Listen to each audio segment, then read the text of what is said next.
Hi అండి. ఈరోజు video సింపుల్గా ఫిష్ ఫ్రై ఎలా చేసుకోవాలో చూసేద్దాం. చేప ముక్కలు వాష్ చేసిన తర్వాత ఒక స్పూన్ సాల్టు, ఒక స్పూన్ పసుపు మిక్స్ చేసి చేప ముక్కలకి అప్లై చేయండి. ఒక 15 మినిట్స్ పక్కన పెట్టుకోండి. ఒక బాండీలో ఆయిల్ వేసుకోండి. చేప ముక్కలు కూడా వేసుకోండి. ఆయిల్లో చిటికెడు పసుపు వేసుకోండి. ఈ పసుపు వేసుకోవడం వల్ల బాండీకి చేప ముక్క స్టిక్ అవ్వకుండా ఫ్రీగా వస్తుంది. ఇలా అన్ని ముక్కలు ఫ్రై చేసుకున్న తర్వాత ఒక ఆనియన్ పేస్ట్ చేసుకుని ఆ పేస్ట్ని అదే ఆయిల్లో వేసుకోండి. ధనియాలు, జీలకర్ర పొడి వేసుకోండి. ఒక 4-5 పచ్చిమిర్చి చీల్చి వేసుకోండి.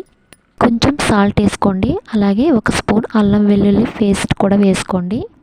ఒక రెమ్మ కరివేపాకు, అలాగే 2 స్పూన్స్ కారం వేసుకోండి. ఫ్రై చేసిన చేప ముక్కలు గ్రేవీలో యాడ్ చేసుకోండి.